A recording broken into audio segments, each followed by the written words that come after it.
بسم اللہ الرحمن الرحیم۔ السلام علیکم، میں ہوں جاوید اقبال اور آپ دیکھ رہے ہیں پروگرام سچ کے ساتھ۔ کہا یہ جا رہا ہے کہ آہستہ آہستہ سیاسی انتشار کا خاتمہ ہوتا چلا جا رہا ہے، اور ظاہر ہے کہ جب سیاسی انتشار کا خاتمہ ہوگا تو اس کے نتیجے میں جو معاشی انتشار ہے اس کو بھی ختم کرنے کا موقع ملے گا، کیونکہ معیشت کو بہتر کرنے کے لیے ظاہر ہے جو سیاسی استحکام ہے، اندرونی ملکی استحکام ہے، وہ بہت ضروری ہے۔ اب سے کچھ عرصہ قبل جب پاکستان، چین اور افغانستان کے مذاکرات ہو رہے تھے تو اس وقت بھی جب سی پیک کے حوالے سے بات ہوئی تھی تو چینی وزیر خارجہ نے یہ کہا تھا کہ سیاسی استحکام پاکستان میں بہت ضروری ہے، اور یہ ظاہر ہے کہ ہر دانش مند اور فہم و فراست والی حکومت اس بات کو بہتر سمجھتی ہے کہ ملک کے اندر جو سیاسی استحکام ہے وہ معاشی استحکام کے لیے بہت ضروری ہے، کیونکہ جب معاشی اور سیاسی اسٹیبلٹی ہوتی ہے تو پھر آپ خارجہ سطح پر اور بین الاقوامی سطح پر جو ملک کی ایک آواز ہوتی ہے اس میں بھی مضبوطی آتی ہے۔ ہم نے دیکھا کہ گزشتہ دنوں جو کچھ ہوا، اب آہستہ آہستہ قانون کی عملداری جو ہے وہ ہو رہی ہے، اور جتنے بھی بلوائی اور شرپسند تھے ان کے خلاف ایکشن لیا جا رہا ہے۔ پی ٹی آئی لوگ چھوڑے جا رہے ہیں، ان کے رہنما چھوڑے جا رہے ہیں، 2 سابق وزراء اعلیٰ اپنے عہدوں سے چلے گئے، ایک وزیر اعلیٰ نے تو اپنا عہدہ چھوڑا، دوسرے وزیر اعلیٰ نے پارٹی چھوڑ دی، یعنی پرویز خٹک اور عثمان بزدار کی ہم بات کر رہے ہیں۔ اس کے ساتھ ساتھ پرویز الہی کو اینٹی کرپشن نے گرفتار کیا، اس کے بعد وہ رہا ہوئے اور ان کو دوبارہ گرفتار کر لیا گیا ہے، ان پر بھی کرپشن کے الزامات ہیں۔ لیکن اس کے ساتھ ساتھ جن لوگوں نے بھی ریاستی املاک کو نقصان پہنچایا یا ریاست کے خلاف ہتھیار اٹھائے یا ریاستی املاک کو نقصان پہنچایا، سرکاری اور فوجی املاک کو نقصان پہنچایا، عمارات کو نقصان پہنچایا، ریڈیو پاکستان پشاور کی تاریخی عمارت کو نقصان پہنچایا، پاکستان کی عوام اب بڑے تذبذب کے ساتھ اور بڑے شدت کے ساتھ یہ انتظار کر رہی ہے کہ ان کے خلاف جو ہے وہ اب ایکشن لیا جائے، اور ان کے جو مقدمات ہیں وہ فوری طور پر عدالتوں میں جائیں، بھلے وہ سول کورٹس میں ہوں یا ملٹری کورٹس میں ہوں، لیکن ان کے خلاف ایکشن ضرور ہونا چاہیے تاکہ وہ ایک ایگزامپل سیٹ کرے۔ اسی دوران پاکستان آئی ایم ایف کے ساتھ بات چیت بھی جاری رکھے ہوئے ہے، اور پاکستان اپنے جو معاشی آپشنز ہیں ان کو بھی دیکھ رہا ہے۔ ابھی تک جو نواں ریویو ہے اس پر سٹاف لیول نہیں ہوا۔ ایک اور شرط جو سامنے آئی تھی اس میں آئی ایم ایف نے یہ کہا تھا کہ پاکستان اپنا جو بجٹ فریم ورک ہے وہ آئی ایم ایف کے ساتھ شیئر کرے، تو اب پاکستان نے وہ بجٹ فریم ورک بھی شیئر کر دیا ہے۔ لیکن اسی دوران ایک اور خبر بھی آئی ہے کہ پاکستان نے فیصلہ کیا ہے کہ ایران افغانستان کے ساتھ اب بارڈر ٹریڈ کیا جائے، یعنی نہ روپیہ استعمال ہوگا نہ ڈالر استعمال ہوگا، بارڈر ٹریڈ ہوگی دونوں یہ تینوں ملکوں کے درمیان، یعنی 4 ملک جو ہیں ایران، روس، افغانستان، پاکستان، مختلف اشیاء جو ہیں وہ ایک دوسرے کے ساتھ بارٹر بھی کیا جائے گا، تو یہ بھی ایک بڑی ڈیولپمنٹ ہے۔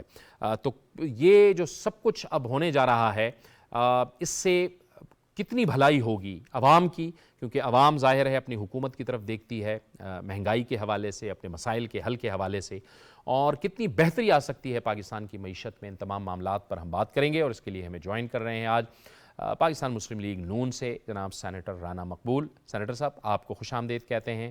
پاکستان پیپلز پارٹی سے ہمیں جوائن کر رہے ہیں سینیٹر بہرامند تنگی صاحب، آپ کو بھی گفتگو میں خوش آمدید کہتے ہیں، اور ہمیں جوائن کر رہے ہیں معاشی تجزیہ کار ڈاکٹر خاقان حسن نجیب۔ ڈاکٹر صاحب آپ کو بھی بہت خوش آمدید کہتے ہیں، اور ڈاکٹر صاحب گفتگو کا آغاز بھی ہم آپ سے کریں گے۔ سب سے پہلے تو آپ سے یہی پوچھنا چاہیں گے کہ ڈاکٹر صاحب یہ جو بجٹ فریم ورک پاکستان نے شیئر کیا ہے آئی ایم ایف کے ساتھ، آپ کو لگتا ہے کہ کچھ بہتری ہوگی اور ایک سٹیپ آگے ہم گئے ہیں کچھ ان کی جو شرائط ہیں اس حوالے سے؟ جاوید بھائی always good to be on PTV with you۔ دیکھیے ایک تو بات یہ ہے کہ پاکستان گورنمنٹ جو ہے وہ سنسیئر ہے اس بات پہ کہ کسی طرح 9th ریویو کمپلیٹ ہو جائے، تاکہ یہ پروگرام جو ہے جب جون 30 کو اینڈ ہو تو جس ریویو کو ہم کر چکے ہیں اس کا سٹاف لیول ایگریمنٹ اور $1 بلین ہمیں مل جائے۔ I think that's a good strategy. اب جی درست یہ ریویو بہت ڈیلے ہو گیا، اس کی وجہ سے ہمیں ان سے اپنے بجٹ کے ڈاکیومنٹس جو ہیں وہ شیئر کرنے پڑ رہے ہیں، حالانکہ یہ جو بجٹ کے ڈاکیومنٹ ہیں یہ 10ویں اور 11ویں ریویو کا پارٹ بننے تھے، بیکاز 9th ریویو بیسڈ ہے سپٹمبر کے ٹارگیٹس پہ، بٹ چونکہ ہم بجٹ کے بالکل دہانے پر کھڑے ہیں تو انہوں نے یہ کہا کہ آپ بجٹ بھی شیئر کیجئے، تو کر رہے ہیں۔ آج آپ ایک اور چیز دیکھیے کہ حکومت نے ایک کوشش کی ہے کہ جو اوپن مارکیٹ اور جو انٹر بینک ہے اس کا جو ڈفرنس ہے وہ 10-11% پہ چلا گیا تھا، اس کو واپس قریباً 5% کے آ گیا ہے وہ. اب یہ بھی ایک نیتھن پورٹر جو مشن چیف ہیں انہوں نے کہا کہ پاکستان کی فارن ایکسچینج مارکیٹ صحیح طرح ورک کرے، تو حکومت نے یہ دوسری چیز بھی کی. تیسری چیز جو ہے وہ ابھی بھی بورن آف کنٹینشن ہے. پاکستان کے لیے مشکل ہے اس وقت لاٹ آف ڈالرز جو کہ باہر سے لانے ہیں. میں سمجھ سکتا ہوں کہ آپ کی ریٹنگ گری ہوئی ہے، سٹاف لیول اگریمنٹ نہیں ہوا، تو جو کنٹریز ہیں، جو کمرشل بینکس ہیں، جو بائی لیٹرلز ہیں، جو ملٹی لیٹرلز ہیں، they are finding it hard to give money, اور پاکستان $6 بلین کا پلان نہیں سامنے رکھ پا رہا. اب پاکستان نے خیال ہے کہ 4-4.5 ارب ڈالر کا پلان ہو گیا ہے، اسی سے گزارا کر لیا جائے. آئی ایم ایف اس بات پہ ابھی بھی آئی تھنک ایڈمنٹ ہے کہ نہیں $6 ارب ہی کیجئے. آئی تھنک انگریزی میں کہتا ہوں کہ if I M F was to do the staff level agreement تو I think that the $6 billion would come in as well. That is because the commercial funds that are stuck may come through multilateral funding may increase. So وہاں پہ کھڑے ہیں. My best course of action would remain کہ 9th review ہو جائے اور پھر ایک responsible budget government دینے کی پوزیشن میں آئے، کیونکہ تھوڑے سے فائنینسز ایکسٹرنل بہتر ہوئے ہوں اور ایک اچھا بجٹ دے. اور پھر یہ صحیح فیصلہ ہے کہ یہ آپ انڈیکیٹ کر رہے ہیں کہ اگر ہماری نئی حکومت آئے گی جو کہ اکتوبر میں آئے گی تو اس سے پہلے بھی ہم تیار ہیں کانٹورز طے کرنے کو کہ نیا فنڈ کا پروگرام کیا ہوگا.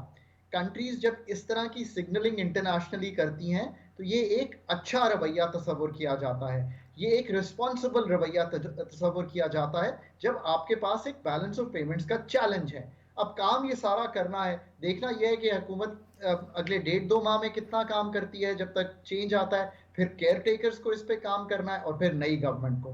یہ I think is the way forward for Pakistan. اچھا ڈاکٹر صاحب، آپ کا کہنا ہے کہ آپ امید کرتے ہیں کہ حکومت ایک اچھا بجٹ دے پائے گی، لیکن ہم اس کو یہ کہیں گے کہ ایک پاپولس بجٹ نہیں دے پائے گی، کیونکہ ظاہر ہے حکومت کی اپنی مشکلات بھی ہوتی ہیں، وہ ظاہر ہے اس کو عوام کے پاس بھی جانا پڑتا ہے، اور پھر الیکشن بھی ظاہر ہے سامنے وہ دیکھ رہے ہوں گے، تو ظاہر ہے کہ یہ اس طرح کا نہیں ہوگا، لیکن ایک ریزنیبل بجٹ ہوگا. سو جاوید صاحب، لیٹس ٹاک اباؤٹ کہ اس سے میرا ایگزیکٹلی کیا مطلب ہے. مطلب وہی ہے جو آپ نے بیان کر دیا کہ پاپولسٹ نہیں، رسپانسبل بجٹ. رسپانسبل بجٹ جو ہے وہ پاکستان کی جو قوم ہے، پاکستان کے جو لوگ ہیں، جو پاکستان کی انڈسٹری ہے، ایگریکلچر ہے، یہ اس کے لیے بہتر ثابت ہوگا. اس سے میرا مطلب یہ نہیں ہے کہ آپ تنخواہیں نہ بڑھائیں، پر آپ 40% تنخواہ نہ بڑھائیں، آپ 15 سے 20% بڑھائیں. آپ انکم سپورٹ پروگرام کو 350 ارب سے بڑھا کر 500-600 ارب پہ لے جائیے، ضرور لے جائیے. میں ہمیشہ تعریف ہر گورنمنٹ کی کرتا ہوں، پی پی پی کی، پی ایم ایل این کی، پی ٹی آئی کی. جو بھی گورنمنٹ آئی ہے انکم سپورٹ پروگرام کو بڑھایا ہے، ریسیپینٹس کو بڑھایا ہے، credit to all the political parties. اس کو اور بڑھائیے، آپ منیمم ویج کو بڑھائیے، آپ کچھ پروگرام جیسے آپ اگر لیپ ٹاپ پہ کرنا چاہتے ہیں اس کو بھی ٹارگٹ کیجئے. آپ پی ایس ڈی پی جو ہے ڈیولپمنٹ بجٹ، اس کو 700 کے قریب اگر آفیشیل رکھیے، پی پی پی کر کے 900 بلین پہ رکھیے، 1000 ارب پہ رکھیے، بٹ ساتھ ساتھ ٹیکسز بھی لگائیے، ریئل اسٹیٹ پہ لگائیے، یہ جو ہمارے ریٹیلرز ہیں ان پہ لگائیے، جو آپ نے مراد دی ہوئی ہیں 1500 سے 2000 کی ان کو ہٹائیے. سو اگر حکومت یہ کام کرتی ہے تو آئی تھنک وہ پاپولر بھی ہوگی، اور سب سے بڑھ کے جاوید صاحب جو سب سے بڑا ٹیکس ہے نا عام عوام پر، وہ ہے اس وقت انفلیشن کا. اگر حکومت رسپانسبل ہوگی، حکومت کی ڈیمانڈ کم ہوگی، حکومت کی ایکسپینڈیچرز کنٹرول ہوں گے، تو یہ ڈیمانڈ ٹوٹنے سے آپ کی انفلیشن نیچے آئے گی. تو جب اکتوبر میں حکومتیں آئیں گی، یہ حکومت بھی، اپوزیشن بھی جب آئے گی لوگوں کے پاس، تو وہ یہ یاد کریں گے کہ انفلیشن کچھ بڑھنا جو قیمتوں کا ہے وہ ٹوٹ گیا ہے. یہ میرا اوور آل ایک فنکشن ہے. میں یہ نہیں سمجھتا کہ پورے ایکسپینڈیچر ٹھیک کر دیں گے. یہ دونوں حضرات حکومت میں رہے ہیں، یہ جانتے ہیں کہ 18ویں ترمیم ہم سب نے مل کر کی، یہ بھی ان کو کریڈٹ ہے. پر کیا کیا اس کے بعد ہم نے تو سارے جو چیزیں ہیں، ہیلتھ ہو گیا، ایجوکیشن ہو گیا، کلائمیٹ چینج ہو گیا، پاپولیشن، زکوٰۃ، عشر، یہ سارے پیسے فیڈرل دیے جا رہا ہے، جبکہ پیسے ہم نے سارے دے دیے ہیں پروونسز کو. پھر ان حضرات کو یہ کام کرنے ہیں. 18ویں ترمیم کا بڑا اچھا اقدام ان لوگوں نے ہی اٹھایا ہوا ہے. So now they have to move into those kinds of things. جب ایک نئی حکومت آئے گی، اور ہم نئی حکومت کے ساتھ کام کر کے بھی یہی کہیں گے کہ جب یہ کام کریں گے، ایس او ایز کو بیچیں، یہ ہم سے نہیں چلتے. آئی مین آنیسٹلی جنرل مشرف کے ٹائم سے سرکولر ڈیٹ ہر حکومت نے سالو کرنے کی کوشش کی، اور یقین رکھیں میں نے ان سب کے ساتھ کام کیا، ان میں سے کسی کی بھی نیت میں یہ فطور نہیں تھا کہ سرکولر ڈیٹ بڑھتا جائے، پر سرکار میں رہتے ہوئے جو پلفریجز ہیں ہم ان کو سنبھال ہی نہیں سکتے.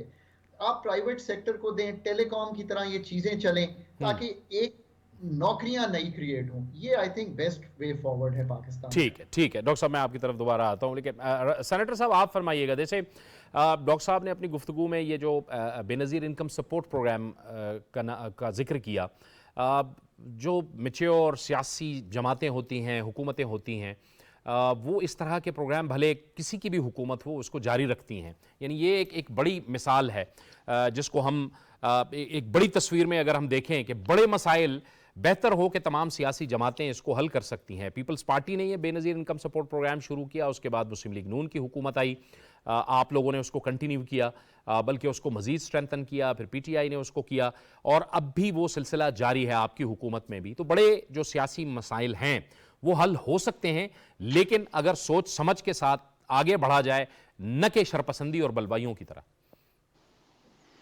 جاوید اقبال صاحب، میری آواز ریزاؤنڈ کر رہی ہے، دیکھ لیجئے گا. ٹھیک ہے ٹھیک ہے ٹھیک ہو جائے گی. آپ نے جو بے نظیر انکم سپورٹ پروگرام کی بات کی ہے، یہ at the floor of the Senate House پہ یہ بات ہوئی، اور کہ جی جو پیپلز پارٹی نے اس کا نام رکھا بے نظیر انکم سپورٹ پروگرام، اور مسلم لیگ کی حکومت ان کے بعد آئی، انہوں نے اس کو کنٹینیو کیا اور اس کی بجٹنگ میں اضافہ کیا 400 بلینز کا، اور ایک سبسٹینشل اماؤنٹ ان کے لیے رکھا. لیکن یہ جو آپ فرما رہے تھے، اس کے بعد آ گئی پی ٹی آئی کی حکومت، پی ٹی آئی نے اس کا نام چینج کر دیا. تو میں نے یہ پوائنٹ ریز کیا تھا کہ بھئی وہ ایک شہید لیڈر ہے، ان کے نام کے اوپر رکھا گیا ہے، تو آپ کا اعتراض کو درست بنتا ہے. انہوں نے کہ سپاس یا کیا کون سا رکھا تھا، احساس یا سپاس. آپ اگر اسی امبریلا کے تحت جو بھی کام کرنا چاہتے تھے پبلک ویلفیئر کا، وہ کر لیتے. تو آپ نے اس آپٹکس کو چینج کرنے کی کیوں کوشش کی؟ آپ نے یہ غلط کیا ہے. اس لیے ایسے نیک کاموں کی کنٹینیوٹی ہر پارٹی کو، جیسے آپ نے فرمایا، کرتے رہنا چاہیے.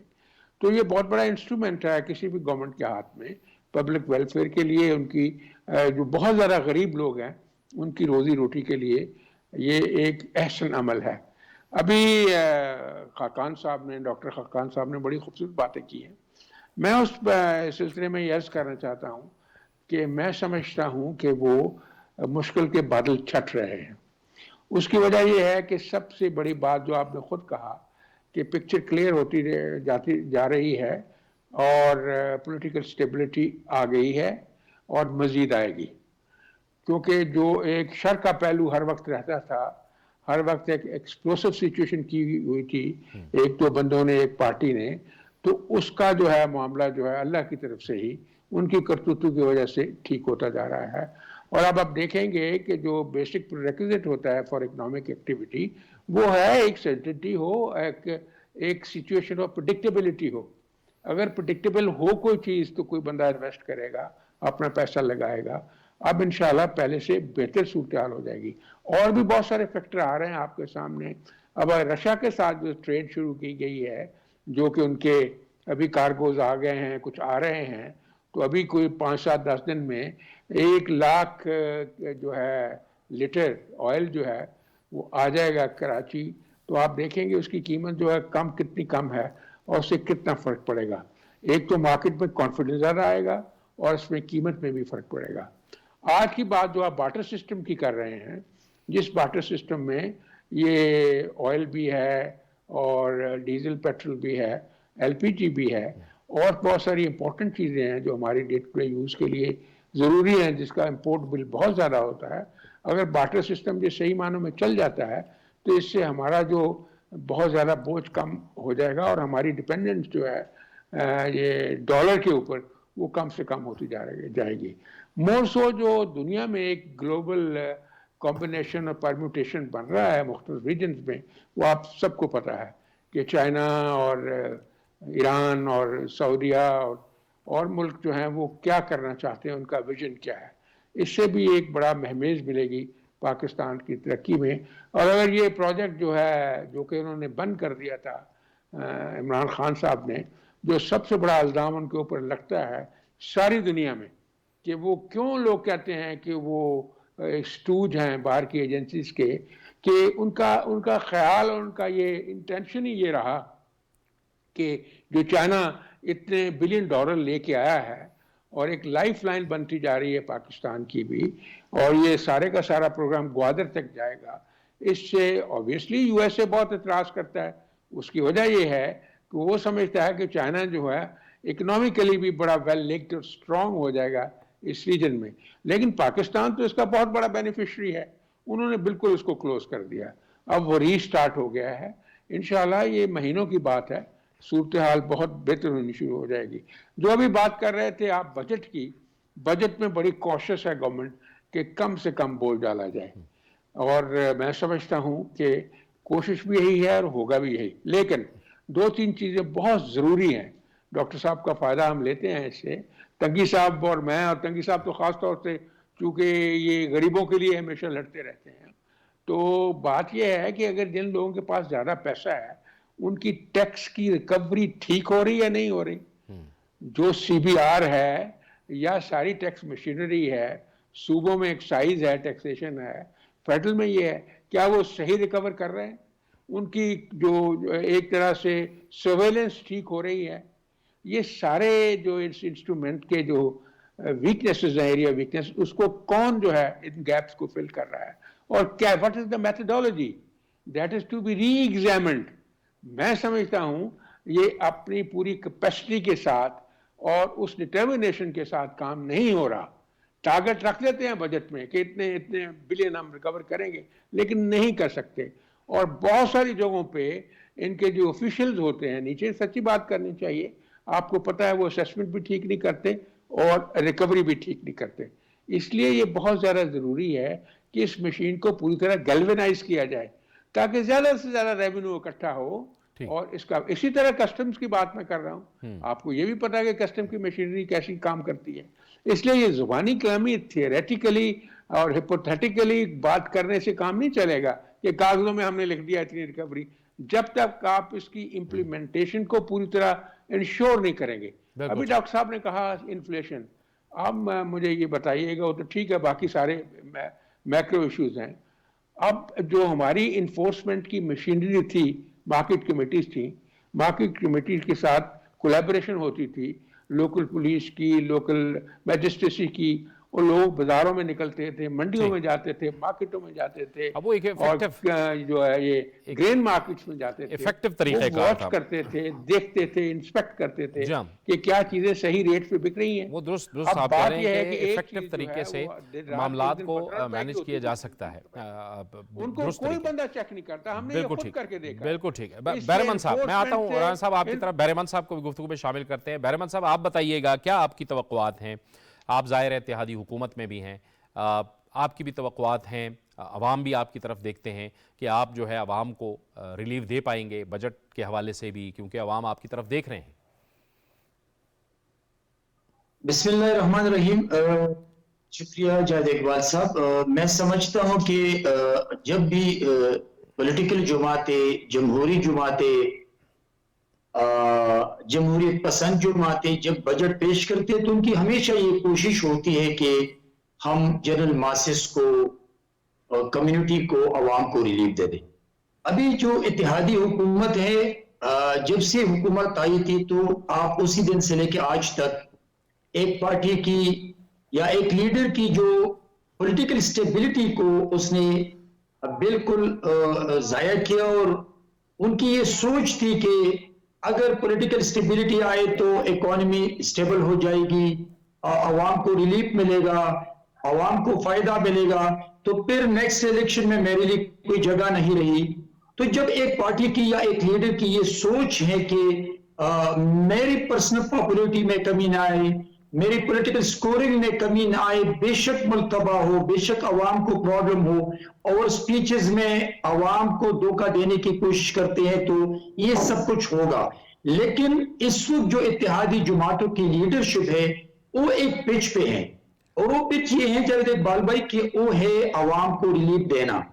آپ دیکھ رہے ہیں کہ ان تمام مشکلات کے باوجود رمضان میں حکومت پاکستان نے بہت زیادہ ان لوگوں کو فائدہ دیا جو کہ غریب عوام، میرے گاؤں میں بھی مجھے لوگوں نے یہاں تک کہا تھا کہ گاڑی میں آٹا پڑا تھا، ہمارے گھر کا دروازہ دستک دے کر کہ بھائی شناختی کارڈ لے آئیں کہ تاکہ ہم آپ کو 3 بیگ آٹا فری آف کاسٹ دے دیں. تو اس میں بے شک بدمزگی بھی ہو چکی تھی، کچھ کیجویلٹی بھی ہو چکی تھی، لیکن اس چیز کو بھی ہم نے دیکھنا ہے، اپریشیٹ کرنا ہے کہ عوام کو ریلیف دیا گیا. ابھی 20 دن سے تقریباً 35 روپیز ڈیزل میں اور 20 روپے پیٹرول میں کمی آ چکی ہے، ایل پی جی میں بھی کمی آ چکی ہے. لیکن اللہ کا شکر ہے کہ ایک طرف دکھ والی بات ہے کہ 9 مئی میں پاکستان اور پاکستان کی ان شہداء کی یادگاروں کو جلا کے راکھ کر ڈالا جن شہداء نے ہمارے فیوچر کو، ہمارے بچوں کے مستقبل کو محفوظ بنانے کے لیے اپنی جانوں کی قربانی دے کر اس ملک کی باؤنڈریز کو، اس ملک کی مستقبل کو، اس ملک کی جو ڈگنیٹی ہے ان کو محفوظ بنا کے رکھا تھا. لیکن دوسری طرف اس لیڈر کی سوچ کو بھی لوگوں نے دیکھا، اور آج بھی آپ دیکھ رہے ہیں کہ وہ لوگ جو ریڈ لائن کہتے تھے آج وہ چاہ رہے کہ نہیں، ہم تشدد کی سیاست نہیں چاہتے ہیں، ہم پاکستان کی املاک کو، افواج پاکستان کی تاریخی مقامات کو جن لوگوں نے آگ لگا کے راکھ کر دیا ان کے ساتھ ہم نہیں جا سکتے اور پارٹی چھوڑ رہے ہیں. تو میں سمجھتا ہوں کہ یہ پولیٹیکل سٹیبلٹی کی طرف ہم جا رہے ہیں. لیکن میں سمجھتا ہوں کہ as a senator of Pakistan Peoples Party, as a senator of Pakistan, جب دیکھیں دنیا میں وہ ممالک ترقی کرتے ہیں جب وہاں پر والنٹیرزم ہو، وہاں پر جب چیریٹی پروگرام ہو، جب فلاحی کام ہو، تو میں سمجھتا ہوں کہ وہ ممالک ترقی کرتے ہیں اور عوام خوشحال ہوتے ہیں. جیسے Benazir income support programme peoples party نے انیشیٹو لی، پہلے پام دیے، پھر ایک سروے کر کے ایس آر ایس پی کے ذریعے، اور اس سروے میں جو پاورٹی سکور کارڈ تھا 70 مارکس سے نیچے جو لوگ اس میں آ گئے ان کو دینا شروع کیا فنڈ. اور پھر پاکستان مسلم لیگ کی حکومت نے اس نام کے ساتھ کنٹینیو رکھا.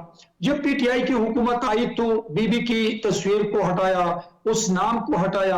اور میں سمجھتا ہوں کہ یہ ان ممالک کی خوش قسمتی ہوتی ہے کہ امت مسلمہ کی لیڈر اپنی جان کی قربانی دے کر اس ملک میں مضبوط جمہوریت کے لیے اپنی خون دے کر اس جمہوریت کو مضبوط کرتے. تو ایسے ناموں کو لوگ زیادہ عزت دیتے، احترام دیتے، تاکہ دنیا کے ممالک دیکھ لے کہ وہ اپنی ہیروز کو، اپنی لیڈرشپ کو یہ عزت دیتے. لیکن انفارچونیٹلی اس نے مختلف نام دی. لیکن آج ایک دفعہ پھر بے نظیر انکم سپورٹ پروگرام کے امبریلا کے نیچے وسیلے روزگار، وسیلے حق، وسیلے تعلیم، وسیلے صحت جاری ہے، اور یہ ان عوام کے لیے ہے جو وہ اس ملک کے بیار و مددگار اور غریب لوگ ہیں.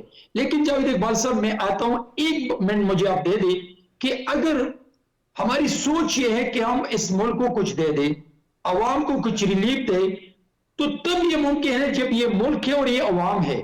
لیکن انفارچونیٹلی فار ٹائم بینگ اگر ہم سیاست کرتے ہیں اور اپنی پرسنل پاپولیٹی کے لیے ہم ملک کو داؤ پہ لگاتے ہیں، ہمارے فینانس منسٹر صوبوں کے اور مرکزی فینانس منسٹر وہ ایسی باتیں کرتے ہیں، وہ دنیا کو لیٹرز لکھتے ہیں، وہ آئی ایم ایف کو لیٹرز لکھتے ہیں کہ ایسا نہ کرے، ایسا کرے. تو میں سمجھتا ہوں کہ یہ سیاست نہیں ہے. اور آج اگر پی ٹی آئی کی سیاست ختم ہونے کی طرف جا رہے ہیں تو یہ وہ باتیں ہیں، یہ وہ سوچ ہے کہ جس سوچ کے بنا پر عمران نے 1 سال سے اس ملک کی اکانومی کو سٹیبل ہونے نہیں دیا، اس ملک کی پولیٹیکل سٹیبلٹی کو بہت کمزور کیا. لیکن ابھی میں سمجھتا ہوں کہ آنے والے بجٹ میں، جیسے ڈاکٹر صاحب کی میں باتوں سے 100% ایگری کرتا ہوں کہ یہ بجٹ ہسٹوریکل بجٹ نہیں ہوگا، لیکن ان مشکل حالات میں بھی یہ بجٹ اتنا ہوگا کہ عوام کو بنیادی حقوق دینے کے لیے کوشش کریں گے انشاءاللہ. ٹھیک ہے ڈاکٹر صاحب آپ یہ فرمائیے، جہاں ممکن ہے وہاں ہم دیکھ رہے ہیں کہ